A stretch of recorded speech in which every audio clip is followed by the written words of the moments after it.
Broadcast is live. Yes. I see it. Yes, we are live finally. We We did it. made it.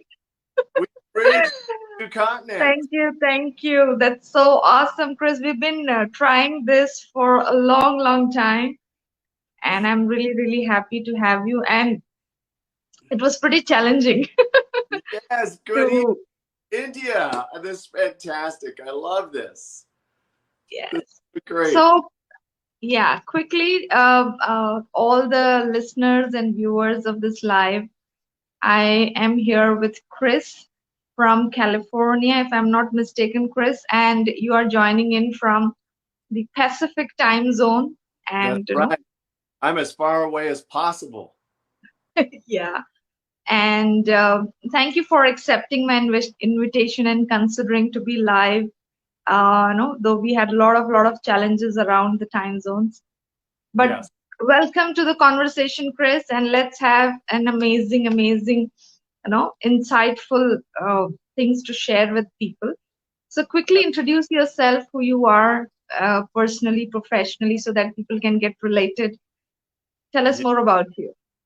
Thank you, Ranjini. I appreciate it. And to everybody watching this live or watching this come replay, I am Chris Trammell. I'm the creator, developer, and head coach of Launch Your Life's Work, a program that I created for authors, speakers, and experts who have that purpose in their heart. They want to write it out on the page, and then ultimately you want to see it come to life on platform. And in short, I say taking that from brilliance to bank, right? Like we all have that brilliance within us. And now what we're trying to do and we're figuring out is how to take it out to the world. So ultimately, we all need revenue to be able to stay in business. And we all need a platform to be able to share and make that impact difference that we're committed to. And I'm Chris Trammell. I'm the guy that's created that platform through Launch Your Life's Work. And I am so grateful to be here, Ranjini, because I'm terrible with the time zone calculators. And I'm so grateful for any of you who might have joined Ranjini yesterday or expected me yesterday. I actually got my numbers mixed up. So a big, grateful thank you. And, please forgive me for not knowing my time zone calculator correctly. But here we are. Yes, yes, and we are rocking. And tell us something about some the kind of work you have done already in terms of other than the launch your work before you actually started this program. How was it like? Because there's amazing stuff that you have done already. We have already spoken about this in our last meeting and conversation months back. So tell us about that. Like you're a life coach, you're a performance coach. That's right. Tell us Very, about that. thank you. So I have been coaching since I was 10. Wow. Right. Most people, when you say I've been coaching since I was 10, they're like, what are you talking about? Well, it really did start because inside of Launch Your Life's Work, I ask you to look at the thread of your life arc, right? Like if we take one of the most influential books, I'll show you in just a moment, we look for those pivotal moments in your life where your calling was first planted as a seed. And for me, when I took competition judo with my dad at a facility called the YMCA here, it's for families to come together, take different activities and classes and swimming for little kids. A little boy came into the class. This little boy was blind. And my dad and the instructor looked over at me and they said, you get to teach him how to be a white belt. And I thought, how am I going to do that? This little boy's blind. And they said, figure it out. He could hear you. He could feel what you're doing. Help him figure out how to be a white belt. So I was called into teaching at the age of 10. And then when I went to high school, here's the other back part before that. In my family, my cousin made the Olympic team in the 1980s and 1980s, 1976. But those were the two boycotted years between Russia and the Americas. So each time he made one of the teams, it was boycotted, but he was a decathlete in track and field or athletics. And so when I went to high school, I already knew a lot about track and field. So by my senior year in high school, I was coaching some of the athletes already to perform. And then when I went to Mm. college, I still continued to do some coaching along the way. And so, when I look back at my life arc, Ranjini, I have been that guy at different times, whether it was as a student, a graduate student at the University of California, Santa Cruz, where I studied marine biology and evolutionary biology. I started teaching those high school science field trip groups. So when they would come to the marine lab, they'd say, Chris, take the students on a tour. So I'd have to start teaching them about marine biology, about laboratory science, about the Mm. seasons, about the Monterey Bay. So when I look back, Ranjini, my whole life has had those opportunities of teaching. Either it was performance, track and field. I did the Mm. Ironman twice in Arizona. So I've done the Ironman 2 times. And for those of you that don't know what the Ironman is, that's where you start off. It's really an extraordinary race. You swim 2.2 miles, you get out of the water, you bike 112 miles, which is just crazy why anybody wants to bike 112 miles as fast as you can. And then you run the marathon, right? And you do it all in one day. So I've coached others in competing in the Ironman. And then finally, I was a teacher at the Los Angeles Zoo. And when I was a teacher at the Los Mm. Angeles Zoo, I became a curriculum writer. I wrote all the courses for upper division science, but textbooks were my materials, right? Like I would read a book, biology, genetics, immunogenetics, animal behavior, animal conservation, anthropology, cultural anthropology, physical anthropology. Books was where I got all my content. Now it's people's lives. So I don't dive into books quite the same way anymore. I do use the books that authors give me, but it's the book Mm.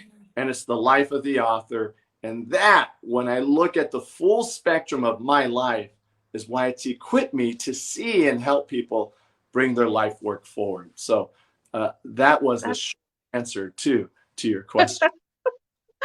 That's so beautiful, and I can see so much of, it's a privilege to be you, to be our mentor, your clients, like so much of rich experience you're bringing from Thank your age 10. And because, see, experience can't be bought, you can't put a price for experience.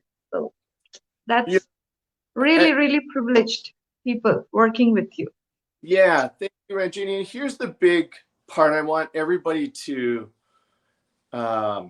the piece that made the difference in this journey is, there's a statement. I forget what this type of statement is called, but jack of all trades. So if I say jack of all trades, Ranjini, how do you finish the statement? Jack of all trades.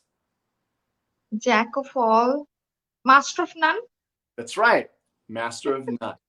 So my experience in my life, because I did science, because I did sports, because for Mm. many years I was such a social guy. I loved working in restaurants. I made great money working in these vacation towns as a restaurant tour at night. So I lived a jack of all trades. I am a Myers-Briggs ENFP, right? I am a disc high I. I'm that guy that's going to say, hey, there's a party going on at the beach tonight. And people are going to say, what beach and what time? I don't know. I'm not a project manager, but I'll throw a party that everybody wants to come to. So the jack of all trades has been how I've executed life. But what made the difference, Mm. Ranjini, is when I transformed that statement of master of none into master of one. And the one that I master is who's in front of me at that moment, at that time, who I'm working with. Mm. So when I became jack of all trades, master of one, and I was able to bring all my trades together so that I could help the individual in front of me bring their Mm. gift out to the world, it completely shaped the container of my life. It completely transformed who I was for others. So, for everybody Definitely. out there, they call them now multi-passionate, right? That's the new term. I'm a multi-passionate. Yeah. True, Well, true. Yeah, I've I been, know you have a sports background, you have a science background, you have a social background. There's lots in your too many feathers in your hat. So tell us more about launch your life, because when I first heard of this, it was very unique offering. It really made me curious. Like, what does that mean? So yeah. tell us more about your program, Thank launch you. your life's work. Well, what I loved is when you and I, because we travel in some of the same circles of professional and personal development work, I saw that you had a very similar theme that you were bringing forward, helping people find their dream or launch their dream life. I believe the name was of what you were bringing Yeah, forward. design a life you love. This life love, beautiful, right? Like, because most of the time we fall into the life that's given to us, right? Hmm. And look, I in the United States, we don't do arranged marriages. So think about the contrast difference in your culture where there's arranged marriages. I didn't design that life, True. right? Then you fell into that life. It was what was given to you, and now you've got to have the skill sets to say, well, this is what life has given me. Let me love it and let me really flourish in it. Not everybody has those tools to do that. And I've heard many times people say, well, I wanted to do this in life, but my family asked me to do this, or I needed to become the adult in my family. So I had to leave my dreams and I had to go to work, or I had to raise the kids, right? Like not everybody has the privilege Hmm. to, one, be an entrepreneur. Like, it is a privilege. It is the most expensive self-development you're ever going to do, True. right? Like, I truly agree. is self-development every day, to be able to pick up the phone and say, hi, my name's Ranjini. Hi, my name's Chris. Hi, my name's whatever. For us, John's a very common name. What's a very common name in India? Common name will be Pooja. Pooja. Hi, my name's Pooja. Right? Like, building the muscle to every day grow ourselves, to talk to somebody. And not just to talk to somebody, but like you said earlier, Ranjini, to get related to people, to connect to someone else, to hear what they have to say, not just you throwing your words at them, hoping for a sale. Very different, right? So in True. creating Launch Your Life's Work, it really started with this one book. Well, this author many years ago. Can you see that name right there? Yeah. Yes, yes, yes. Right? Joseph Campbell. Joseph Yeah. Campbell. So Face most to bliss. people know of the hero's journey, right? And when I was in grade school, Ranjini, and this is funny because India had that golden era in history about 2,500 years before Christ. The whole calendar starts with Christ, right? And I'm just saying that's when it started. It's not when it starts. Evolutionary biologist. And heroes have been around forever. Oral tradition has been around for as long, well before cuneiform, well before the Rosetta Stone, well before papyrus, right? We were oral tradition. But oral tradition only makes a difference when I could take what you say and apply it to my life so that I can improve some area of my life, so that I could Hmm. change some area of my life. And I saw that was a big part that was missing for a lot of people, was the ability to have someone hear them, have someone Hmm. see them, have someone acknowledge their life journey, that it had value, it had purpose, it had worth, and then to True. get them onto a platform so they could share it in a succinct and accurate way that would make a difference in the lives of others. And that's how I started with Launch Your Life's Work. It really was born during the pandemic. I was working with Hmm. Pat, um, because I don't know how it was for you in India, but when we closed here, everybody on Sundays would stop. We couldn't go to church anymore. And my pastor was like, Chris, I need to go online. I'm like, I know I've been telling you that before the pandemic, but now I started helping pastors go online. And for sacred space leaders, they're very clear on their message. They want to make a difference with others. There's no confusion. There's no, oh, should I launch my book? Should I launch my talk? What do I want? They're not confused. They have one mission. I want to make a difference in the lives of others. And it made it really easy for me to then hone in on what's the one message that people's lives want to bring forward. So they gifted me just right immediately. They gave me the gift of look for the one thing that you want to be known for in this life, and let's get behind that. Wonderful, wonderful. That's amazing. That's amazing. So, so is this program for authors or aspiring authors? Like, who can apply? Who are your ideal clients? Yeah, thank you. Well, again, authors are my primary client group right now. Speakers, I would say, are number 2, and then experts are number 3. Why in that order? Well, authors have done the work. Like, here's a couple of clients that I've got working with right now. Excuse me while I stepped out for a moment. One of my clients is a TED Talk coach. And so John, I helped him write his signature program. So he wasn't an author initially. Again, he's one of the most prolific TED Talk coaches. And John Bates had a lot of great information. And every time I listen to his workshops, because with my clients, I sit in on their workshops. I'm listening for what is it that people keep coming to you for. That's what we need to go ahead and package and position and price so that you could correctly get it out to the world. And people were coming to John because they wanted to be seen as a global leader. And I said, that's it. Let's create your program. So we wrote his program, Live Like a Leader. And in fact, he's going to be speaking in India, I think, in October. So I'll make sure I share that with you. Another gentleman called Jeff Cohen just launched his book. And Jeff, a graduate of Landmark Education, inside of this book is bringing a whole new paradigm forward, that because so many times we hear accountability and it's used in a very punitive, like, who's accountable for this? Normally we would say who's responsible when someone's in trouble, right? We hear, so who's accountable in the professional workplace, meaning who's going to get punished for it. And just like people want to be seen great at. And so with him, we're writing his signature program on transforming the paradigm of how teams can flourish. And that's through Count Honorable.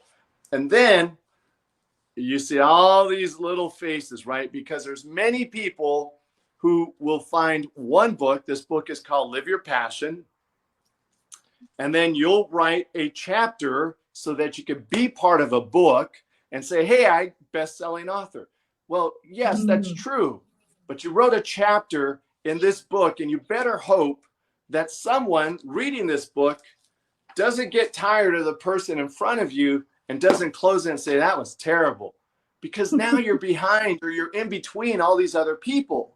So you really got to hope that those people you're in front of or that you're behind were engaging enough that the reader gets to you.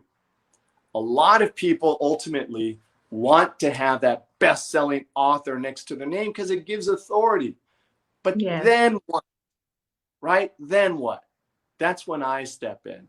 I am the guy that's going to create the bridge for the then what for you, so you can actually take that thought leader idea, that passion in your heart, bring them together, turn them into a signature group coaching program, workshop, talks, and then create the digital ecosystem and take it out to the world.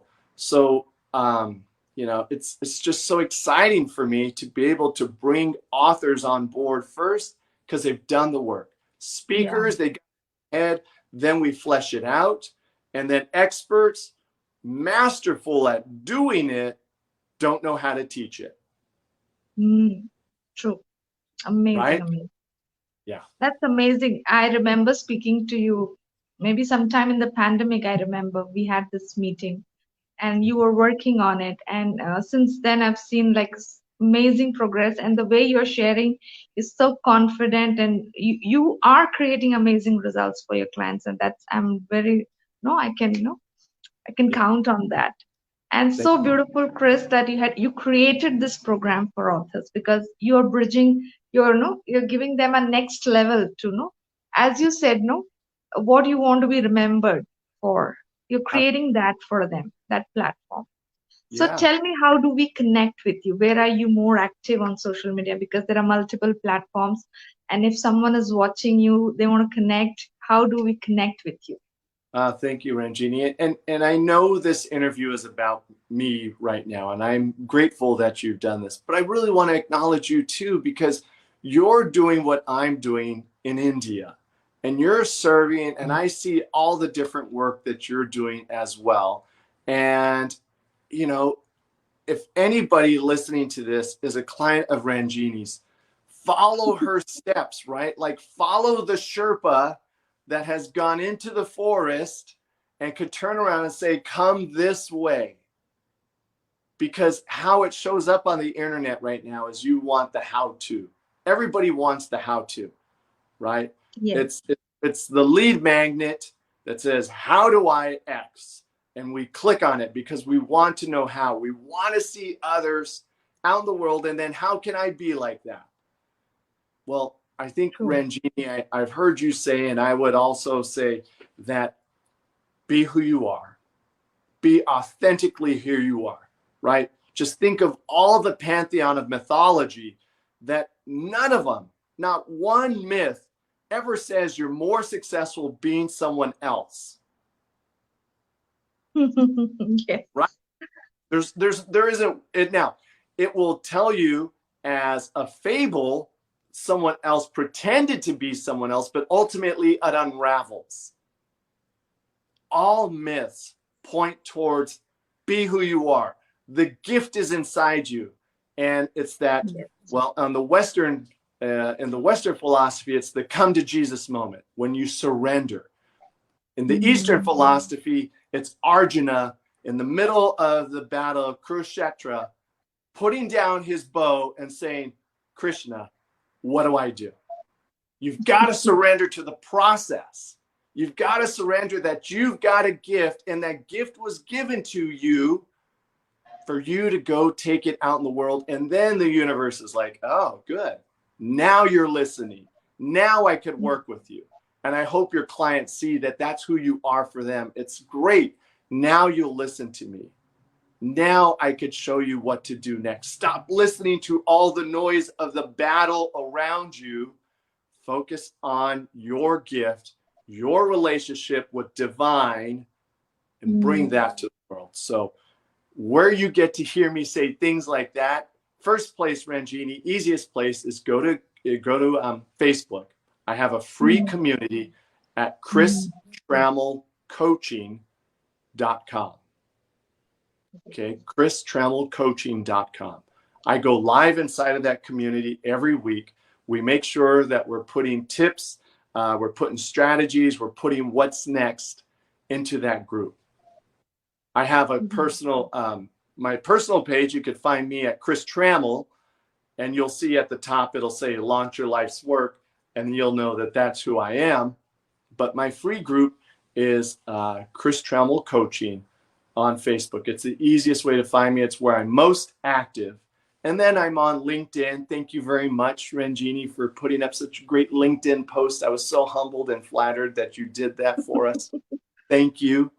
And I'm hiring somebody for Instagram, right? Like, here's the thing.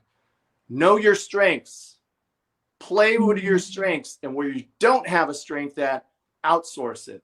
Delegate it. Give it to someone else. That's, like, my job is to be a listener. It's to be the capture of your gifts, your talents.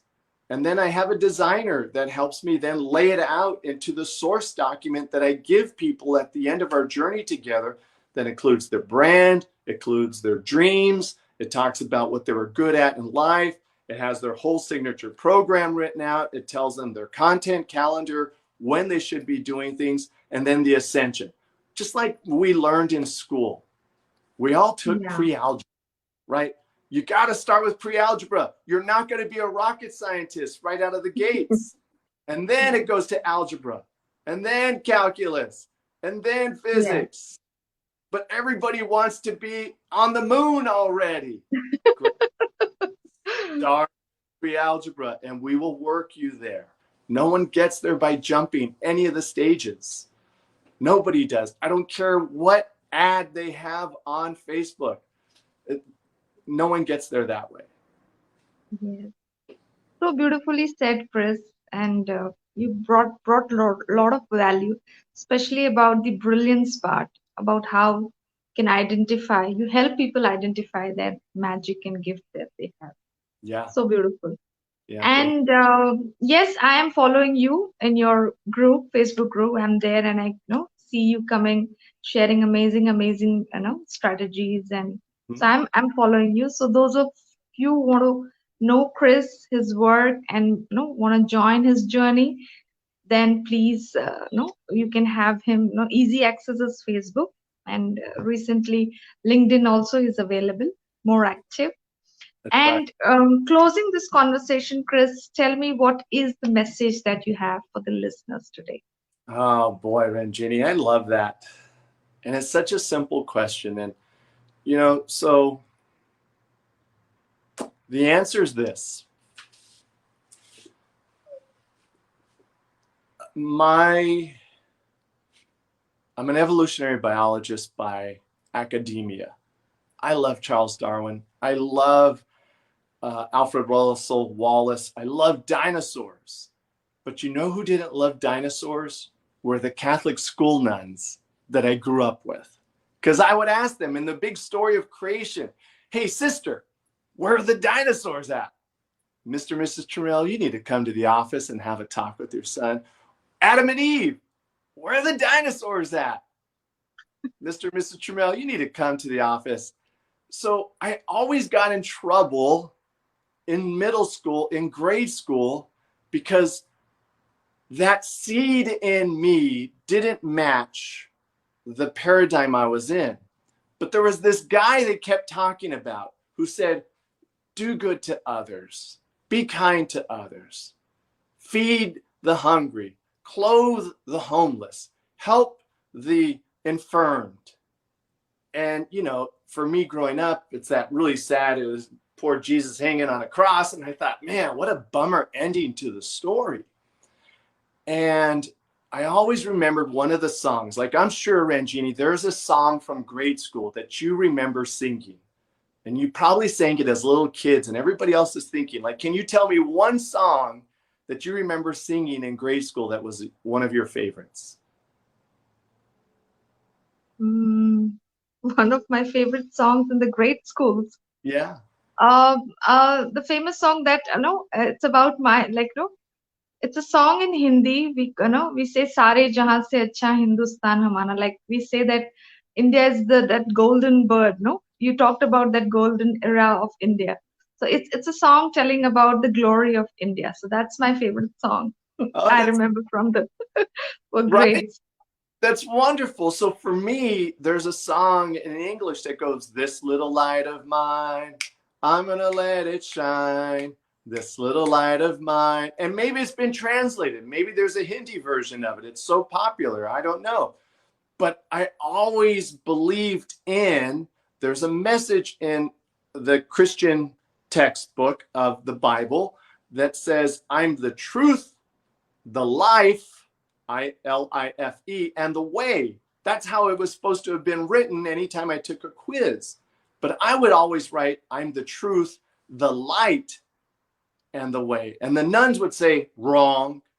I'm like, what's wrong? It's not light, it's life.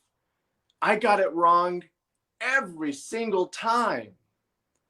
But what I learned in my life, though, Ranjini, what I learned is the message I have is everybody has a light in them. And when you bring that light forward and you shine it for others, Like whatever mountaintop you're going to stand on and be the light for others to set them free, because you've done the journey, you've done the labyrinth, you've done the battle, you have done whatever it is in your hero's journey where you hold the light for another. That's where we get to experience that divine within and make a difference. That's where people talk about flow. It's where we talk about the law of attraction. It's where we talk about being, doing, and having. So my message is you have a light in you. And that light in you does have structure. That light in you does have purpose. That light in you does have a method and a means of being communicated. And when you bring that all together and you begin to shine it and to tell it and to organize it, then people are like, you're my person. I've been looking for you. I'm so glad that you are doing what you're doing. How can I work more with you? So my message is trust the light in you. If someone else says, no, that's wrong, be like, no, it's right for me. It might be wrong the way you've learned life, but it's right for me, you know, and that's what I would say. Shine your light. And at the root of everything I do, it's that Krishna consciousness. It's that Christ consciousness. It's that Buddha consciousness that all the great avatars have been saying, go be you, go shine your light. That's that, you know, that divine cosmic within. So powerful, Chris. Your energy is oozing and no traveling so miles and kilometers and traveling to India. So much. You're such a seasoned speaker, and as you rightly said, own your light and shine. And that's all the work that you and me are doing. Like we are really owning, and no, really, no. Life gives us lessons, and Yes. we are just bringing that light out, owning it. And yes, the universe will support our journey. And thank you so much for this amazing, and it's an unforgettable conversation. And yes, though we are living in two different geographies, but we are doing the same kind of work, and that's how we are kind of partners in this journey. So Absolutely. thank you, dear. Thank you so much for being It's there. been my pleasure, and thank you for acknowledging me. You know, I never thought sitting at a bench in the mountains, reflecting on my clients at that time, wondering, okay, do I have enough money to get through the pandemic? Am I going to be okay? The only thing everybody could do was kind of go camping. And I just remember writing the words, launch your life's work. People just want to be seen for who they are, the gift they have, and the difference they want to make. And when we give ourselves that chance to really bring our life work forward, it transforms us. And I cannot thank you enough for allowing you and I to touch the lives that we touch. And yes, we have surrendered to the work that we are doing. And that's what is our invitation for to everyone to live the highest purpose we are here for. So thank you. Have an amazing day, Chris. And maybe we'll have another conversation on LinkedIn next time. And I love to. Looking forward to. Absolutely, because I got another special surprise that's going to be coming out. I should have it ready to go, Ranjini. I'm going to Hawaii at the end of this month, beginning of September. So I will tell you, if we do another one of these, middle of September, end of September, I have a whole new offering that I think is going to transform the whole arc of the author journey. Powerful, amazing contribution. You're an inspiration. People are giving you messages. Maybe you can take time out and read those comments. And amazing, you have impressed my clients and my audience here. And no, I'm grateful that we created and you came in to give them so much value. So thank you so much, Chris. Take care. Bye for now. Bye-bye. Thank you all.